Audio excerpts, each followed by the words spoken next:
వేణుస్వామికి ఈ పరిస్థితి ఎందుకు వచ్చిందంటే, గురువారం నిశ్చితార్థం చేసుకున్న జంట పెళ్లి తర్వాత విడిపోతారని చాలా సింపుల్ గా అనేస్తాడు. అది ఎవరైనా కానివ్వండి. దీన్ని ఖండిస్తూ మహిళా సంఘాలు, తెలంగాణ మహిళా జర్నలిస్టులు మహిళా కమిషనర్ కు ఫిర్యాదు చేయడంతో చైర్పర్సన్ నేరేళ్ల శారద వేణుస్వామికి నోటీసులు జారీ చేశారు. దీంతో వేణుస్వామి అలర్ట్ అయ్యాడు. అయితే నాగచైతన్య శోభిత ధూళిపాళ్ల వైవాహిక సంబంధం గురించి చేసిన అనుచిత వాక్యాలపై మహిళా కమిషనర్ ఆగ్రహం వ్యక్తం చేశారు. వేణుస్వామికి ఈ పరిస్థితి ఎందుకు వచ్చిందంటే, స్టార్టింగ్ లో వేణుస్వామి కొన్ని కరెక్ట్ గానే చెప్పాడు. వాటిని జనాలు కూడా నమ్మారు. ఆ టైంలో వేణుస్వామి గారి టైం బాగుండి చెప్పినట్టు జరిగాయి. ఆ తర్వాత అవి ట్రెండింగ్ కూడా అయ్యాయి.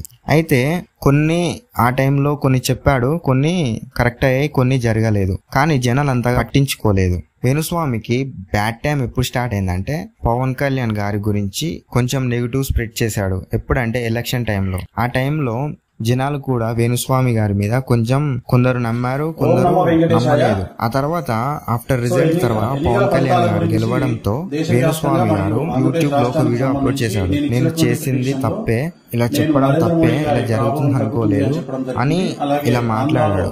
సో అప్పటి నుంచి జనాలు కూడా నేను చెప్పేవన్నీ తప్పుగా ఉంటాయి, కాదు అని చెప్పి జనాలు కూడా లైట్ తీసుకున్నారు. ఆ తర్వాత ఇతని బ్యాడ్ టైం అనేది స్టార్ట్ అయింది.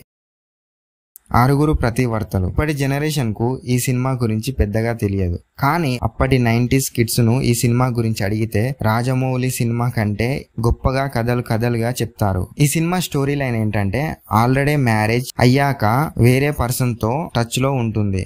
ఓవలు ఈ మూవీలో హీరోయిన్. ఆ విషయం తన భర్తకు తెలుస్తుంది. కానీ భర్త సరేలే ఏం చేస్తాం అని కాంప్రమైజ్ అవుతాడు. ఆ తర్వాత వారు ముగ్గురు ఒకే ఇంట్లో ఉంటారు. That's story line. ఈ సినిమాలో నటించిన హీరోయిన్ ఇన్సైడ్ రిపోర్ట్స్ ప్రకారం బెంగళూరుకు చెందిన వ్యక్తిని పెళ్లి చేసుకొని భర్త పిల్లలతో లైఫ్ ను లీడ్ చేస్తుంది. ఇది కరెక్టా రాంగ్ అని మీరు కామెంట్ చేయండి.